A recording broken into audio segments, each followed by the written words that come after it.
सबसे पहले आपसे ही शुरुआत करते हुए नीर भारद्वाज, इजराइल में किस तरह के हालात हैं? आंखों देखी तस्वीरें अगर आप बयां कर पाएं।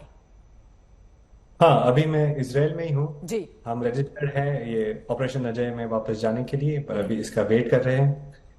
इस वक्त काफी इसराइल के इंटीरियर में काफी सेफ हालात है। ऐसा कोई खतरा नहीं लग रहा।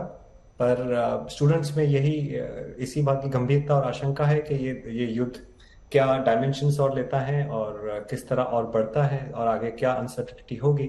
इसलिए मेजोरिटी चाह रहा है कि इंडिया वापस लौटा जाए। चूंकि लगातार वहां पर रॉकेट से हमले हमास की ओर से दागे जा रहे हैं, आप लोगों को कहां पर रखा गया है? क्या अपने आप को पूरी तरह से आप सेफ सुरक्षित महसूस कर रहे हैं? और इंडियन एम्बेसी की ओर से आप लोगों से लगातार क्या संपर्क साधा गया है? क्योंकि 18,000 बहुत बड़ी तादाद में भारतीय वहां पर रहते हैं। उनमें से कितने लोगों की ओर से कोशिश की जा रही है कि वो इजराइल छोड़कर हिंदुस्तान वापस आ जाए? हाँ, स्टूडेंट पॉपुलेशन में से तो ज्यादातर की कोशिश है कि वापस आ जाए। एम्बेसी से अच्छा संपर्क है। एम्बेसी के कुछ कॉन्टैक्ट्स हमारे स्टूडेंट्स में भी है, तो अच्छा लेयर्ड संपर्क है, हमें जानकारी मिलती रहती है। और ये इंफॉर्मेशन ली जा रही है कि आप जाना चाह रहे हैं कि नहीं जाना चाह रहे। अभी मैं अपने अपार्टमेंट में इधर बैठा हुआ हूँ। इधर मेरे अपार्टमेंट में एक शेल्टर रूम है। तो हमले जब सैटरडे की सुबह हुए थे तो लगातार सायरन 2-2.5 घंटे बजे थे। तो तब था, अदरवाइज दिन में एक आध सायरन बज रहा है और तब वो अंदर जा रहे हैं। और सायरन जैसा सबको पता है, मोस्टली ये आयरन डोम सिस्टम से इंटरसेप्ट हो जाता है। और इनके पास निशाने वाले रॉकेट तो है नहीं। एक गराज में रॉकेट्स है जो ऐसे ही फेंके जाते हैं, तो वो लॉस ऑफ लाइफ इतनी दूर, जैसे हमारी यूनिवर्सिटी 50 किलोमीटर दूर है, इतनी दूर जी। हो नहीं पाता। आप हिंदुस्तान वापस आना चाहते हैं, उसके लिए जो भी प्रक्रिया है उसको पूरी कर ली गई है? भारतीय दूतावास ने आपसे संपर्क साध लिया है? कब आपको लेकर वहां से विमान यहां के लिए टेक ऑफ करेगा, इसके बारे में जानकारी देंगे आप हमें? हाँ, तो एक रजिस्टर जो कोई भी भारतीय नागरिक बाहर जाता है वो वहाँ की एम्बेसी में रजिस्टर करता है। ये तो हम वैसे भी करना ही चाहिए। और इसमें जो जो रजिस्टर है सबको ईमेल आ रहे हैं, जैसे मुझे अभी तक नहीं आया, पर एक सीक्वेंस से जो भी उनका पैराडाइम होगा उससे आ रहे हैं। ठीक है। पर हमें अब आज एक अलग गूगल शीट भी भरवाई गई, क्योंकि लग रहा है इधर वाइसमैन इंस्टीट्यूट से जहाँ पे मैं हूँ वहाँ पे 60-70 लोग ही रह गए, इंक्लूडिंग देयर फैमिली मेंबर्स, जो अब जाना चाह रहे हैं। तो ज्यादा नहीं है। हमारी उम्मीद है कि 1-2 दिन में हम वापस जा पाएंगे। क्या बड़ी तादाद में ऐसे भी भारतीय हैं जो वहीं पर अभी रुकना चाहते हैं? हाँ, काफी हैं जो इधर सेफ महसूस कर रहे हैं और रुकना चाह रहे हैं। पर यह भी है कि यूनिवर्सिटीज का जो सेमेस्टर जो चालू होने का डेट है वो भी पुश बैक कर दिया गया है। काफी हमारे जो मित्र इजरायली थे उनको आर्मी में बुला दिया गया है, वो करने के कंट्रीब्यूट करने के लिए। तो इंटीरियर में सेफ्टी है, पर यह भी है, पर एक युद्ध का माहौल है और एक अनसर्टेनिटी है। तो हम काफी है जो जाना चाह रहे हैं, फिर देखेंगे वापस ठीक है, आएंगे उम्मीद जैसे। यही कि जल्द से जल्द जितने भी लोग वहां से हिंदुस्तान वापस आना चाहते हैं, लौटना चाहते हैं, भारत सरकार की ओर से भी कोशिशें यही की जा रही हैं कि फौरन उनकी वतन वापसी पूरी तरह से सुरक्षित करवाई जाए। जैकलिन सोलोमन हमारे साथ जुड़ी हुई हैं। जैकलिन, आपसे मैं आपका अनुभव जानना चाहूंगी। आप वहां पर कब से हैं, क्या महसूस कर रहे हैं? क्या आप भी हिंदुस्तान वापस लौटना चाहती हैं? कुछ लोगों से संपर्क हुआ है भारतीय दूतावास से? किस तरह की जानकारी देंगे अभी के हालात को लेकर भी? Shalom from Israel to everyone. मैं यहाँ से 36 साल से हूँ। मैं अपनी पूरी फैमिली के साथ यहाँ पर रहती हूँ। माहौल तो बहुत बहुत ही डरावना है। साइरेंस होते हैं 3-4 बार। मैं जहाँ पर रहती हूँ फैमिली के साथ, वहाँ 40 किलोमीटर दूर है बॉर्डर से। और यहाँ तक तो उनके मिसाइल्स पहुँचते ही हैं। तो जब भी मिसाइल्स का होता है, हमें अपने घर में जो शेल्टर रूम्स है वहां पर हम दौड़ के चले जाते हैं। वहां पर सब पानी, extra batteries and radio transistor, सब का हम लोग ने तैयारी करके रखा है। सो जस्ट इन केस भी हमें बहुत ज्यादा टाइम अगर उधर रहना पड़े तो हम लोग रह सकते हैं।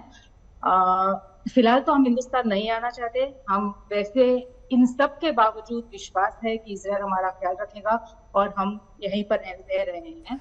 आपने बताया बीते 26 सालों से आप इजराइल में ही हैं। कभी भी क्या इस तरह के हालात वहां पर पैदा हुए? क्योंकि माना जा रहा है कि कई सालों के बाद इस तरह का हमला, और इसमें एक बहुत बड़ा फेल्योर भी है। जिस तरह से जो खुफिया एजेंसियां इजराइल की हैं, उनके सेना की ओर से भी आज तमाम तरह के वक्तव्य सामने आए हैं। कभी भी ऐसा लगा क्या? वैसे तो मैंने बहुत से ऑपरेशन देखे हैं यहाँ पर 26 साल में, लेकिन इस तरह से जो भी कुछ हुआ है वो ऐसा कभी नहीं हुआ है।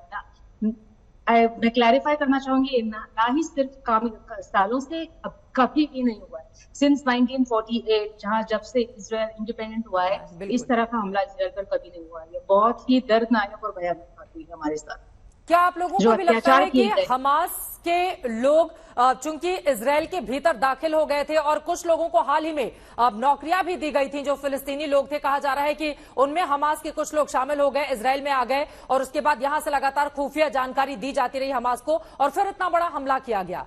क्या आप लोगों को भी लगता है कि ऐसी बड़ी चूक हुई? क्योंकि 26 साल एक बहुत लंबा वक्त होता है। आप इजराइल को जितने अच्छे से जानती होंगी उतने ही वहां के युवा भी, जो वहां के नागरिक हैं, वो इस बात को समझते होंगे।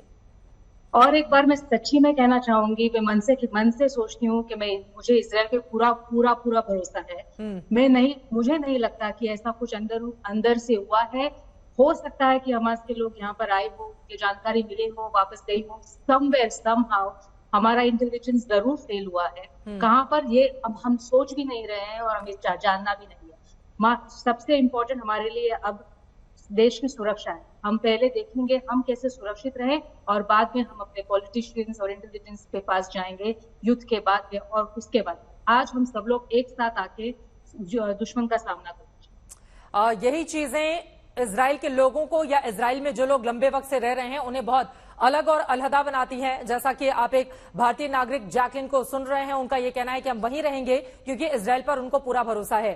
संजय कुलकर्णी जी, सीधे आपके पास आते हुए, एक तरफ भरोसा है, इंडियंस को वापस लाने की कवायद जारी है, लेकिन वहीं दूसरी तरफ अगर हम हालात को देखें, दो अलग अलग वर्गों में बटी हुई पूरी की पूरी जो विश्व व्यवस्था है, अब कई ऐसे इस्लामिक देश हैं जिन्होंने खुलकर फिलिस्तीन का, हमास का समर्थन कर दिया है और वहीं दूसरी तरफ इजराइल अब मानने को तैयार नहीं है। उत्तरी गाजा वाले इलाके में अगले 24 घंटे के बाद किस तरह के हालात बनते हुए आप देख रहे हैं? चित्रा, इसमें कोई शक नहीं कि हालात बहुत संगीन हैं, क्योंकि जिस प्रकार से अपने सोलोमन भी बता रही हैं कि किस 36 साल वो उधर रही हैं, इसमें कोई शक नहीं कि 48 के बाद जिस प्रकार से आज के हालात उधर हैं बहुत बहुत संगीन है। और हमास जो है एक राइटिस्ट ऑर्गेनाइजेशन होने के नाते और जिस प्रकार से उनको इजराइल का एक रहना ही ये क्या कह सकते हैं, they don't accept Israel as a state. So that is a very big problem. और जो पीएलओ था उससे पहले दे हैड रिकॉग्नाइज्ड इजराइल, और उसके बाद जो हमास इतना एक आतंकी संगठन, उस आतंकी संगठन ने जिस प्रकार से लगातार 2007 के बाद गाजा पट्टी के ऊपर कब्जा जमाया है, और आप जैसे बता रही थी कि गाजा पट्टी जो है 40 किलोमीटर लंबी, 10 से 12 किलोमीटर चौड़ी, तकरीबन 365 स्क्वायर किलोमीटर का एरिया, जिसमें 22 लाख लोग रहते हैं, 6,500 से भी ज्यादा लोग पर स्क्वायर किलोमीटर में रहते हैं, जिसकी सिर्फ 11 किलोमीटर का जो बॉर्डर है वो इजिप्ट के साथ है। उसमें से तकरीबन 5 लाख लोगों ने पलायन ऑलरेडी कर लिया है। और जिस प्रकार से गाजा पट्टी को बिल्कुल बर्बाद, और उनके जो प्रधानमंत्री बार बार कह रहे हैं कि हम इसका नामो निशान हटा देंगे, इनको बिल्कुल जमीन की सतह से मिला कर रखेंगे, उसके मद्देनजर आप देख रहे हैं कि आज 7वां दिन है, वो पूरे इजराइल के जो ग्राउंड फोर्सेस है ग्राउंड ऑफेंसिव के लिए तैयार है। और जिस प्रकार से उनकी बख्तरबंद गाड़ियां, टैंक्स, आर्टिलरी सब फैला हुआ है, मतलब 24 घंटे के बाद फिर इजराइल का एक अलग ही रूप गाजा में दिखाई दे सकता है। इसमें कोई शक नहीं, क्योंकि हमास एक, मैं कहूं प्रॉप्ड अप ऑर्गेनाइजेशन नहीं कहूंगा, लेकिन 70 और 80 के दशक में इजराइल ने ही हमास की काफी मदद की, चाहे वो कल्चरल हो, पॉलिटिकल हो, जिस तरीके से, क्योंकि पीएलओ के बरखिलाफ के लिए। लेकिन आज हमास ही उस तरीके से खड़ा हुआ है कि इजराइल को, और यही नहीं, इस लड़ाई में अब आप देख रही हैं कि हिजबुल्ला और चेचेनिया, आपके ये बोको हराम, तालिबान, ये सारे के सारे आने के इच्छुक हैं और आ सकते हैं। ईरान, वहां पे सीरिया, वहां लेबनान, तो इस तरह का जो एक गठबंधन बन रहा है। और जैसे आपने बिल्कुल ठीक कहा, विश्व में अब मुस्लिम और नॉन मुस्लिम दो तरह के जो गुट बन गए हैं, और भूल गए लोग कि आतंक का कोई और ज्यादा स्ट्रांग हो रहा है जो आप बोल रहे हैं कि मुस्लिम और नॉन मुस्लिम, क्योंकि एक तरफ हम देख पा रहे हैं फिलिस्तीन के साथ ज्यादातर इस्लामिक कंट्रीज आ चुकी हैं, वहीं दूसरी तरफ अगर यहूदियों की बात करें, क्रिश्चियन, क्योंकि एक तरफ इजराइल के साथ अमेरिका, ब्रिटेन पूरी तरह से खड़े हैं, तो कई ऐसे पश्चिमी देश भी हैं जो इजराइल में जो कुछ हुआ है हमास की ओर से, जिस तरह की जघन्य वारदात को अंजाम दिया गया है, और फिर उसका प्रतिकार इस वक्त हम गाजा पट्टी में देख रहे हैं। सुशांत सरीन जी, सीधे आपके पास आते हुए, 24 घंटे के बाद गाजा में क्या स्थिति बनती हुई आप देख रहे हैं? चित्रा, फ्रैंकली ये कहना असंभव है कि गाजा में क्या स्थिति बनेगी। क्या बमबारी और होगी, नहीं होगी? क्या जो जमीनी फौज है वो अंदर जाएगी, नहीं जाएगी? कितनी मात्रा में जाएगी, कहाँ तक जाएगी, कहना बहुत मुश्किल है। दूसरी चीज ये है कि सिर्फ गाजा में जो हो रहा है वो तो उसका एक अपना इम्पोर्टेंस है, लेकिन साथ ही साथ गाजा के बाहर क्या हो रहा है। आज हमने देखा कि जॉर्डन में लोग प्रदर्शन कर रहे थे और बॉर्डर की तरफ हिलना शुरू कर दिया था, तो उन देशों के अंदर भी प्रेशर पड़ना शुरू हो रहा है। हम यूरोपीय देशों की बात कर रहे थे जनरल साहब, वहां पर सरकारें एक रवैया ले रही हैं, लेकिन उनके वहां पर जो मुस्लिम पॉपुलेशंस हैं या मुस्लिम पॉपुलेशन के अलावा जो एक पॉपुलेशन का तबका है जो उनका समर्थन कर रहा है, वो भी निकल करके आ रहा है। और कई जगहों पे ये सुनने में आ रहा है कि यहूदियों के ऊपर हमले भी हुए हैं, यानी कि वहां पर भी कानून व्यवस्था की स्थिति बनती जा रही है। हमने पेरिस में देखा है, हमने वियना में देखा है, लंदन में देखा है और बहुत सारी जगहों पे देखा है। उनके ऊपर कितना प्रेशर बनेगा, वो फिर आगे कितना प्रेशर ऊपर डालेंगे या अपने यहां पर अब्जॉर्ब करेंगे। तो कुल मिलाकर के हालात जो हैं अभी तो कोई बेहतरी की तरफ जा नहीं रहे। अब सिर्फ ये देखना है कि डिस्ट्रक्शन कितनी होती है, मौतें कितनी होती हैं और लड़ाई का क्या रुख रहता है और पब्लिक का क्या रोष नजर आता है। लेकिन अब शुक्र की बात यह है कि भारत के अंदर कई लोगों को आशंका थी कि कहीं यहां पर भी कोई उपद्रव वगैरह ना हो, बट थैंकफुली आज कुछ नहीं हुआ, तो ये एक अच्छी चीज है। लेकिन हमारे लिए बड़ी मुसीबत हो जाएगी अगर ये सारा खित्ता डिस्टेबलाइज हो जाता है। फिर हमारे लिए बहुत बड़ी मुसीबत हो जाएगी, क्योंकि ना सिर्फ हमारे लोग यहाँ पर बसते हैं, लेकिन हमारी अर्थव्यवस्था जो है वो यहाँ पर बहुत ज्यादा उसकी निर्भरता है। ना सिर्फ तिजारत के टाइप के व्यापार जो हमारा हो रहा है, लेकिन हमारा जो सारा एनर्जी सिक्योरिटी है वो इस रीजन के साथ जुड़ा हुआ है। बिल्कुल। तो हमारे लिए तो बहुत ज्यादा मुसीबत हो जाएगी। तो हमारा तो इस जो भी हो रहा है उसमें अपना हिस्सा डालना लाजमी हो जाता है।